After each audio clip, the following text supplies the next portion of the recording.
When you reach level 30 in the Arkhianon Supply, you will have a big choice ahead of you. You will have the prime choice to choose between 6 different partners. Now, which one should we choose? Let's talk about it. Hello everybody, welcome to the video.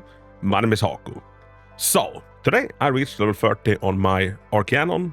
Let's just call it the Battlepass because I'm sure that's what everybody's doing. So now I have a big choice ahead of me. I kinda know which one I'm going for, but I thought let's take a look at all of them and I kinda break it down like which one I think that you should go for. So out of these 6, which one is the best to go for? If you watched my previous video, you know that one of my biggest tips is don't spread yourself too thin. Pick out a team that makes sense, build out that team, pick another team that makes sense, build out that team, then we can start like spreading. So what I would recommend you doing is take a look at your roster. What 5-star characters have you managed to get? By the point that you reach 30 in this, you should at least have like 2 ones unless you're super unlucky. Look what partners that they have available. If there's no 4-star available that is good on them, maybe consider picking a partner for them. Now I will however say that all of these partners, they are kinda specific. Priscilla, she's fantastic for melee. So she makes you deal 25% more damage to enemies that are broken, so after we've taken away their tenacity. And also the ultimate, it applies weakness attack to 1 random attack card of whoever is wearing this partner. So this is great for melee, not super great for like the other attackers. And there's also a standard banner, and there's also like a standard banner 5-star partner that is better for melee than this is. It's not a bad one, but I wouldn't class this as like super high up. One that is absolutely fucking goated is Arkhianon. Now I'm mad that this isn't an actual character in the game because bam. Arkhianon is very very good. The assigned combatant's health and shield gain are increased by 8%. When the assigned combatant gains counterattack plus 50% defense-based damage. This is fantastic for 2 of the vanguards. It's fantastic for Magna and it is fantastic for Maribel. Now for Kalip and Amir, this almost does nothing. This is for the counterattacking vanguards, which is Maribel and Magna. I'm also willing to say that Arkhianon might be the most valuable out of the entire bunch. The ultimate is also extremely good, it gives a little bit of shield, and also it allows you to retain 50% of your shield until next turn. Something which is huge. Normally shield only lasts like 1 round, so you put it on and then it absorbs whatever enemy hits, and if there's any left over, it just vanishes because yeah, we don't retain shield normally. Arkhianon is great. Solia is absolutely fantastic, and I would say that all of the Rangers can make pretty good use of this one. Maybe Selena a little bit less than the other ones, but overall this is a fantastic partner if you want to power up, say, Veronica or Hugo, for example. Now, Seritea is the hunter partner.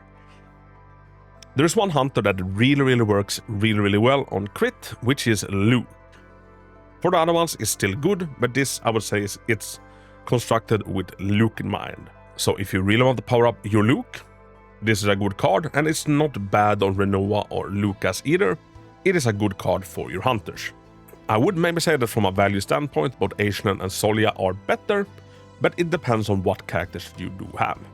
Now, for Antea. Antea is goated. The assigned combat's HP and damage are increased by 8%. When the assigned combatant generates a card, 8 plus 8% attack card damage for 1 turn. Now, as far as I can tell, there's no stacking limit on this. And what the psionic units that we have are very good at, and the ones we have is Kairon and Tressa. Tressa, she creates 1 billion daggers.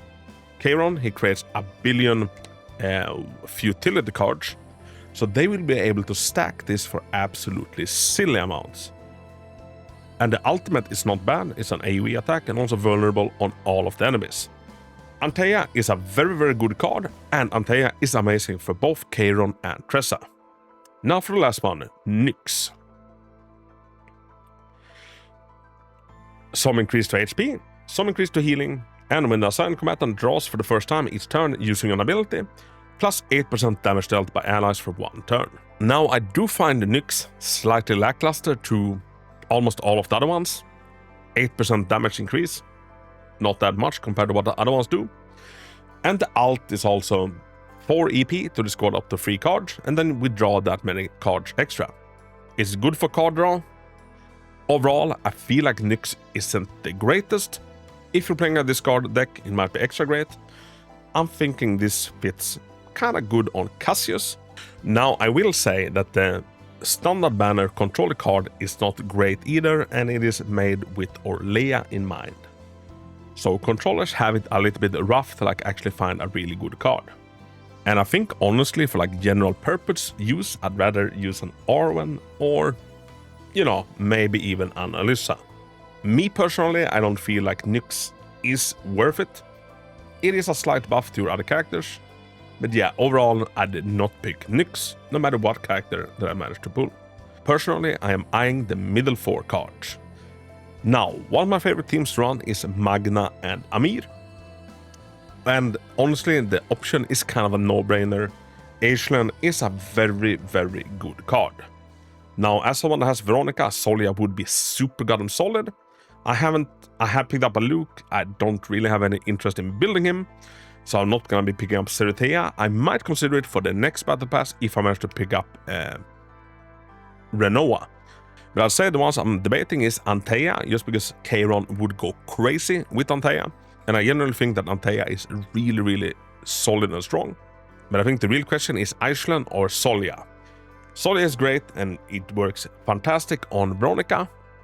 But I need a second good Vanguard Lightcone, and this one is like so good for Magna, and it is constructed with Magna in mind. There's no way around that. So, that's my reasoning. Let's go.